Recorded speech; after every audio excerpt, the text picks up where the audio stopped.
চার ধরনের মানুষের সাথে আপনি মিশবেন না, তাহলে কঠিন বিপদে পড়ে যাবেন। মনে রাখবেন, আপনি আপনার যেই সম্মান আছে, আত্মমর্যাদা আছে, এটাকে বিসর্জন দিয়ে কোনো কাজ করবেন না।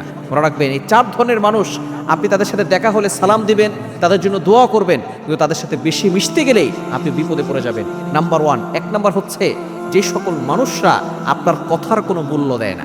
আপনি একটা কথা বললে সেটা হাসি দিয়ে উড়িয়ে ফেলে, আপনি একটা কথা বললে সেই কথার কোনো গুরুত্ব তারা দিতে চায় না। তাদের সাথে আপনি মিশলে তারা কঠিন বড় বিপদে ফেলে দিবে। কোনো একটা পরামর্শ সভা হলে সেখানে যদি আপনি কোনো কথা বলেন, আপনাকে তারা টিটকারি করবে, আপনাকে ক্রিটিসাইজ করবে, আপনাকে তুচ্ছ-তাচ্ছিল্য করবে, আপনি সেখানে কিন্তু থাকতে পারবেন না। এই জন্য এক নাম্বার হচ্ছে, যারা আপনার কথার মূল্য দিতে বোঝে না, তাদের সাথে আপনি বেশি মিশতে যাবেন না। নাম্বার টু, দ্বিতীয় নাম্বার হচ্ছে যারা আপনাকে অপমান করে। কিছু মানুষ আছে, দেখবেন তারা বন্ধু নামের শত্রু। তারা আপনাকে বারবার, প্রায় সময় একসাথে বসে চা খাচ্ছেন, কফি খাচ্ছেন, আড্ডা দিচ্ছেন, আপনাকে নিয়ে একটা কথা বলে ফেলেছে যেটা আপনি অপমান বোধ করছেন, আপনাকে নিয়ে ক্রিটিসাইজ করে, তুচ্ছ-তাচ্ছিল্য করে।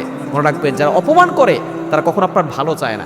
বলে, বন্ধু তোমার সাথে এমনি একটু মজা করলাম। আপনি তো মজা করেছেন, কিন্তু সে তো মনে কষ্ট পেয়েছে, এটা অনেকে বুঝতেই চায় না। এই জন্য যারা অপমান করে তাদের সাথে বেশি মিশবেন না। তিন নাম্বার হচ্ছে, যারা মিথ্যা কথা বলে তাদের সাথে মিশবেন না।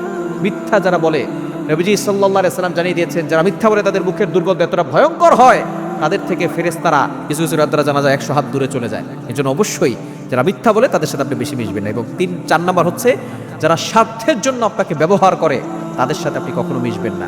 স্বার্থের জন্য যারা আপনাকে ব্যবহার করছে, আপনাকে শুধুমাত্র ইউজ করছে, তাদের সাথে মিশলে আপনি কঠিন বড় বিপদে পড়ে যাবেন। দেখবেন আপনাকে শুধু তারা ব্যবহার করে যাবে, আপনি বিপদে পড়লে তারা আপনার পাশে থাকবে না। এই জন্য এই সকল মানুষ থেকে আপনি সাবধানে থাকবেন।